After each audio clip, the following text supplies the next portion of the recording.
de la semaine, ça en a surpris plus d'un. C'est Gaël Fickou qui part au Racing. Ça, on le savait déjà. Ce qu'on ne savait pas, c'est qu'il allait partir dès maintenant. C'est-à-dire que dès lundi, il va s'entraîner avec les couleurs du Racing. Vous en pensez quoi? On a vu que c'est le débat Twitter. Hein, vous pouvez continuer à voter. Vous avez dit c'est plus compliqué que ce qu'on pense. Effectivement, c'est une situation étonnante, à minima. On a entendu Gaël, qui était avec nous il y a quelques semaines, qui nous disait que voilà, il était libéré du Stade Français pour libérer de la masse salariale. Donc ça, voilà, à la toute base, c'est pas son choix.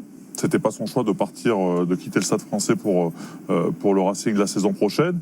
Là, c'est vrai que ça a surpris un peu tout le monde. Alors, le Racing avait besoin de renfort parce que son capitaine Henri Chavancy s'est blessé. Je suis pas sûr que Gaël Fickou ait vraiment voulu quitter ses partenaires rose et bleu aussi vite. Peut-être que les dirigeants du Racing l'ont appelé, lui ont dit vu que tu nous rejoins l'année prochaine, peut-être que tu peux demander à ton club de te libérer tout de suite parce que nous on a besoin de toi et ça fera une intégration plus facile et peut-être que tu pourras aller gagner un titre avec nous. C'est peut-être ce qui s'est passé. En tout cas, moi, ce que je vois, c'est je vois le truc du côté du Stade Français.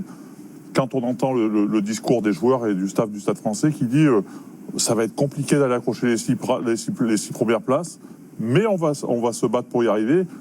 Quand tu envoies un signal comme ça à ton groupe, comment Gonzalo Quesada va continuer de motiver ses joueurs, de leur dire allez chercher les 6 places, on a les moyens, on a l'ambition, on va se donner les moyens quand tu libères ton meilleur joueur. Voilà, aujourd'hui, je pense que le Stade Français n'ira pas jouer les 6 premières places, ou en tout cas, ça va être compliqué de mobiliser ce groupe. On a appris cette information jeudi, en tout cas, et dès le soir même, Thomas Lombard, le directeur général du Stade Français, était notre invité dans le Late Rugby Club. Il donne quelques précisions sur cette décision. Le discours, les discussions avec Gaël ont toujours été très clairs.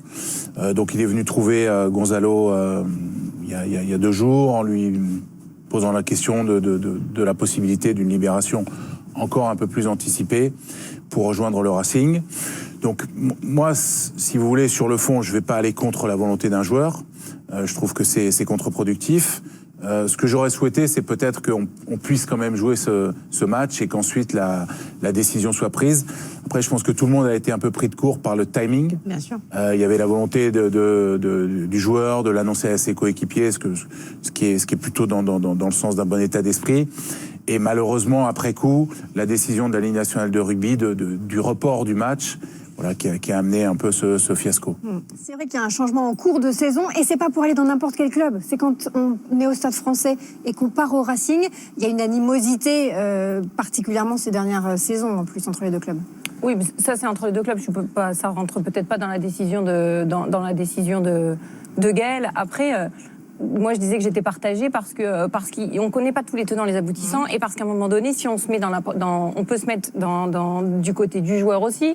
Le joueur, quand on se met en position de compétiteur, quand on apprend que la volonté du club, c'est de ne pas vous garder l'année prochaine, malgré tout, on s'apprend un coup à la fierté et on se demande quel est notre positionnement au milieu de ça. Et à un moment donné, on se dit, quand on a ces doutes-là, d'aller poursuivre un championnat, d'aller gagner des matchs avec cette équipe qui peut-être doute de vous, ça peut poser problème. Maintenant, ça peut ne rien être du tout de ça, mais ça pose, en tout cas, ça donne une possibilité à Gaël Fickou de défendre là-dessus. Bien sûr, quand on se met dans le côté du club et des joueurs, on a l'impression qu'ils lâchent le navire avant l'heure, qu'ils préfèrent aller jouer des phases finales. Mais il n'y a pas d'amour du maillot. Il n'y a pas ce qu'on dit, les fameuses valeurs souvent du rugby. On est pour un club pour toute la saison. Et par ailleurs, c'est pas forcément équitable pour la suite de la saison, pour les autres clubs qui pourraient être en compétition avec le Racing. Déjà, je pense qu'il nous a... Enfin, je pense pas. Il a clairement exprimé ici son attachement à ses coéquipiers. Donc, au-delà du club, du maillot, il y a ses coéquipiers avec lesquels il vit une aventure et qui n'est pas encore terminée. Donc, alors, même si on n'a pas tous les éléments, je le vois mal se lever de lui-même et dire je veux partir dans un autre club. Donc ça, c'est un premier point. Maintenant, le fait qu'il change de club, ça n'arrive pas en début de saison ou en milieu de saison. On arrive à la fin du championnat. C'est l'un des meilleurs joueurs du championnat. Donc effectivement, ça va avoir un impact, évidemment, sur la fin du championnat. Et enfin, gagner un titre, parce qu'on pourrait dire, oui, il va chercher un titre. Alors pour moi, ça c'est ma lecture. Un titre, c'est pas juste une ligne sur un CV, c'est l'aboutissement c'est une aventure. C'est une aventure commune de plusieurs années. Donc voilà. Donc c'est pour ça que j'ai dit que c'était pas très rugby. Ce qui me peine, c'est que Gaël se retrouve au milieu de tout ça. Ouais, qu'on lui en veuille à lui. Ouais, je suis pas sûr qu'il soit non Thierry, plus. c'est pas le seul tout, cette saison, Astrid, à avoir fait ça, parce qu'on rappelle qu'on est dans une année particulière. La Ligue a d'ailleurs autorisé au mois d'avril des transferts de façon exceptionnelle pour des raisons économiques. Il y a 31 joueurs cette saison qui ont déjà quitté un club et qui sont partis dans un autre, d'une semaine à l'autre, Ouais. ont changé de maillot, que ce soit en top 14 ou même en Pro League. C'est pour ça que je parlais de la temporalité en fait de ce transfert. Je sais pas si tous ces joueurs-là sont partis la semaine dernière, parce que moi je trouve que Non, pas la semaine dernière, mais par exemple Louis Picamol qui quitte Montpellier pour finir la saison avec l'UBB. On l'a entendu, mais c'est vrai que ça ne fait pas le même effet que Gaël Fickou cette semaine. Alors d'ailleurs, on va voir comment vous réagissez. On va regarder les résultats du débat de la question Twitter. Gaël Fickou qui part en cours de saison pour rejoindre le Racing. Selon vous, c'est pas très rugby. C'est effectivement ce qui ressort en premier, comme vous le disiez, Thierry. Seb, une réaction ?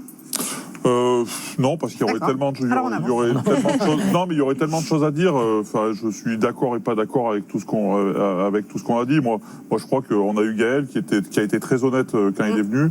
Alors certainement qu'il est très honnête avec son choix, mais c'est son choix. Et quand j'entends le président du Stade Français, Thomas Lombard, qui dit qu'il pouvait le garder aussi, parce que mis à part si c'est vraiment une question financière. Alors si c'est ce qui est probablement le cas quand même. Alors je me dis que si le Stade Français a des problèmes financiers, il y a beaucoup de clubs de top 14 qui doivent avoir des problèmes financiers. Je crois pas que ça soit ça. Voilà. Et l'intemporalité, comme c'est l'élément important, comme on est à 5 journées de la fin de la saison. Voilà, tu finis la saison et puis même si avec le Racing il gagne le titre, ça vaut quoi personnellement? Enfin, je sais pas. Il y a d'autres candidats pour le titre et ils vont